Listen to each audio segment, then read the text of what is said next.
Ayo sur Pure Channel, Billie-Eve, c'est le nouvel album. Salut Ayo. Salut. Thanks very much for being on Pure Channel. It's a Thanks pleasure. for having me. It's the third album, am I right about this? Yes, they were Joyful, very known, and then Gravity at Last.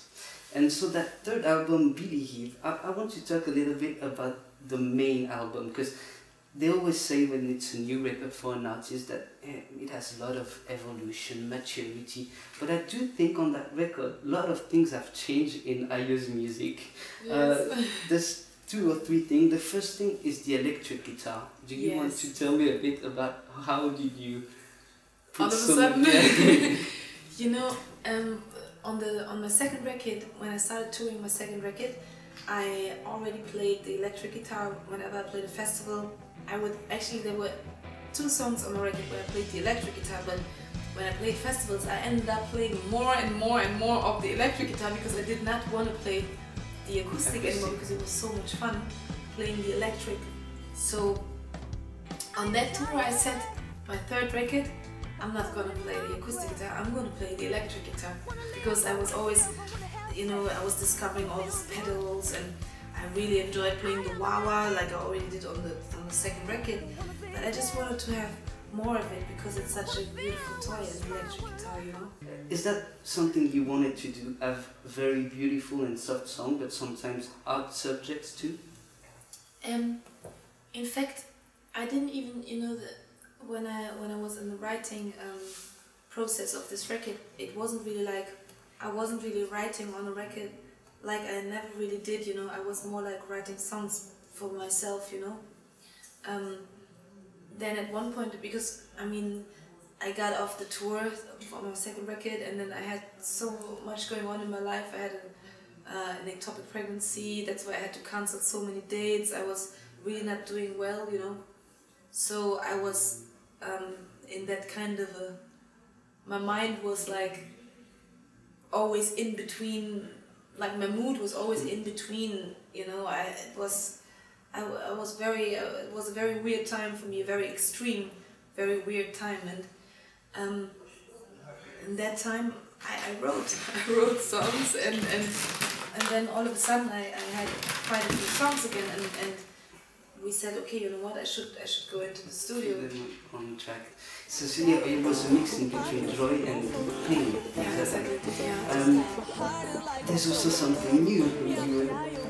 Being a mother, it's very present on the album. I mean, the name of the record is the name of your baby girl. I had the chance to see she's home. Yes, thank you. Beautiful.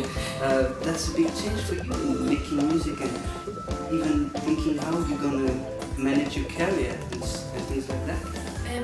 You know, the fun part is that I already experienced it once. So my son now is 5 years old, but having two is different. Yeah, it's different.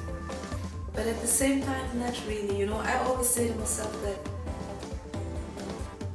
everything is difficult and everything is easy. You know, everything is everything kind of, and we don't know if we don't try. You know, but I must say that it definitely influenced my record a lot, you know, because I was 5 months pregnant when I went to record the body of the record in New York, and it definitely, you know, on an emotional level, it's like it definitely influences you a lot, you know, and there's probably, you would even find songs where it was like a baby blues kind of, you know, through the hormones and things like that. Also, one other step, very important, we were talking about the guitar, the moods, the being a mother. There's also producing the record. Did you felt you needed to do it by yourself? That one was important? You know, it was so important to me because I felt like it was almost like a... I mean, it is my third record, and to me it was almost like I had to produce it because the first one was Jay Newland, the second one was Jay Newland, and I co-produced it. Yeah. So I felt like the third one I have to produce it. And I was so lucky though to have Jay Newland engineering it, you know. He was the engineer on my record. Yeah. So the universe was still the same. It was just more responsibility, you know, more, because working with Jay was always like, he, you know, he's a master of sound. He's like a old school producer, like somebody who knows how to capture magic, you know, the emotion, and he would never change anything. So I always had my freedom, you know. But the one thing that is so different is before, when I had something to say, I would go to Jay and tell Jay, look Jay, can you tell them that I don't want it like that, I want it like this, or you know, I would not go directly because I would almost feel like I cannot talk to them like that because they're older than I am, I have to respect and all this. So it was difficult for me sometimes to communicate, you know. And this time you had amazing musicians, so was it hard to to give direction to Gail and Rossi that plays bass with David Bowie, Greg Ross that is Lenny Kravitz's guitarist, and then I don't want to forget the drummer, which is Fleming. Fleming is a great old school. How did you get to sing guitar in this different way? Was it simple for you? You know, it was simple because the beauty was that before I went into the studio, it was my desire to play with exactly these musicians. So I've asked for those musicians, and when they were available, for me it was like I was so lucky and so happy and excited and everything that when we were all together there, when we were there, I didn't really have to communicate that much. It was like very natural communication because I would just say, this is what I have in mind, you know, this is how it feels to me. I would play my song and then they would join me, you know, so they would listen first, and it was very much like I remember a day before I went into the studio, I did one rehearsal with Gail and Dorsey and with Fleming.